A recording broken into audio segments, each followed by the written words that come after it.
আমার কি মনে হয় জানেন তো, এই আমাদের বাচ্চা বয়সে ভালোবাসাগুলোই না আসল ভালোবাসা।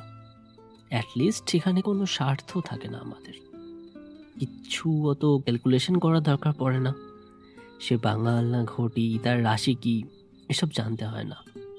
সব সময় হাত ধরার, কিস করার চাহিদা থাকে না। বড় হয়ে চাকরি পাবো কি পাবো না সে চিন্তা থাকে না। মেয়ের বাবার ব্যাংক ব্যালেন্স দেখার দরকার পড়ে না, আরও কত কি। কিন্তু এখন দেখুন, কত হিসেব করে এখন মানুষ মানুষকে ভালোবাসে, তাই না? এখনো ভালো লাগাটা আছে আপনার মেয়েটার জন্য? হ্যাঁ, আছে কিছুটা এখনো। একেবারে অস্বীকার করি কি করে? এই যে আমরা বলি না যে আমাদের আমাদের এক্সকে ভুলতে অনেকটা সময় লেগেছে, কিন্তু আমরা কি সত্যি ভুলতে পারি? একটা সময় তার কিছু কিছু ব্যাপার তো আমাদেরও ভালো লাগতো, তাই হয়তো আমরা ভালোবেসেছিলাম। আজ হঠাৎ তাকে দেখলে আপনার কষ্ট হয়?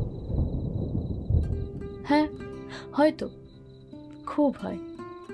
আগে সে যেভাবে আপনার দিকে তাকিয়ে থাকতো, আজ সে অন্য কারোর দিকে সেভাবেই দেখছে। সব কিছু একই আছে, শুধু মানুষগুলো পাল্টে গেছে।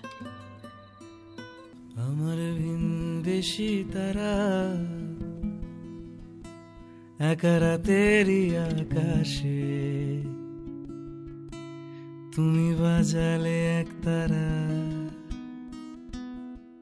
আমার ছিলে কোঠার পাশে।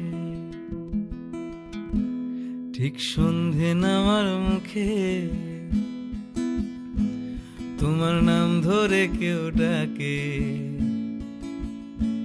মুখ লুকিয়ে কার বুকে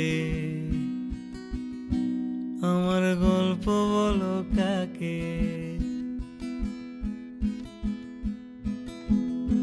তোমার গায়ে লাগে না ধুলো, আমার দুমুঠো চাল চুলো।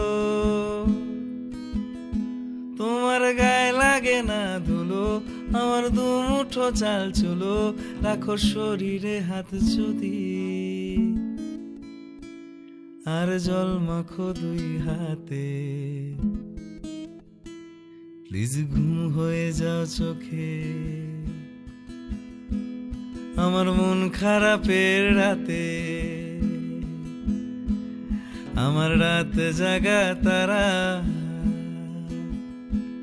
তোমার আকাশ বাড়ি। আমার ভয় পাওয়া চেহারা।